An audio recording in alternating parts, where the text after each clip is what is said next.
एक समय की बात है, हरे भरे पहाड़ों के बीच बसे एक छोटे से गांव में अर्जुन नाम का एक युवक रहता था। वो महत्वाकांक्षी था, लेकिन अक्सर क्रोध और असंतोष से परेशान रहता था।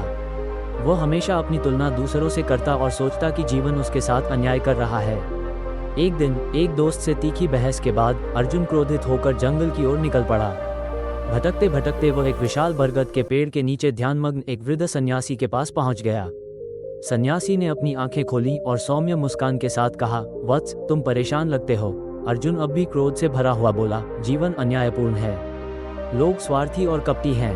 मैं भला क्यों दयालु बनूं जब दूसरे ऐसा नहीं है? सन्यासी ने धैर्यपूर्वक सुना और बोले, मैं तुम्हें एक कहानी सुनाता हूँ। उन्होंने कहना शुरू किया, एक किसान की एकमात्र गाय एक दिन भाग गई। पड़ोसी उसे सांत्वना देने आए और बोले, कितना दुर्भाग्यपूर्ण। किसान ने केवल इतना कहा, शायद। कुछ दिनों बाद गाय वापस लौटी और अपने साथ एक जंगली घोड़ा भी ले आए।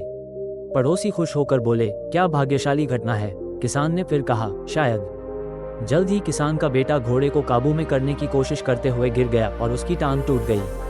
पड़ोसी दुखी होकर बोले, कितना बड़ा दुर्भाग्य। किसान ने फिर कहा, शायद। कुछ समय बाद गांव में सैनिक युद्ध के लिए नौजवानों की भर्ती करने आए, लेकिन किसान के बेटे की टांग टूटने के कारण वे उसे छोड़कर चले गए। पड़ोसी बोले, कितना सौभाग्यशाली। किसान ने फिर कहा, शायद। सन्यासी ने अर्जुन की ओर देखा और कहा, क्या तुम समझे, वत्स? जीवन हमेशा बदलता रहता है।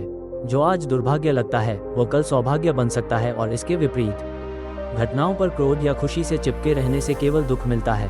अर्जुन ने गहरी सोच में डूबकर पूछा, तो मुझे क्या करना चाहिए जब लोग गलत व्यवहार करें या परिस्थितियां अनुचित लगें? सन्यासी मुस्कुराए और बोले, किसान की तरह बनो। जीवन की घटनाओं को समान भाव से स्वीकार करो। अपने कर्मों पर ध्यान दो, न कि दूसरों के व्यवहार पर।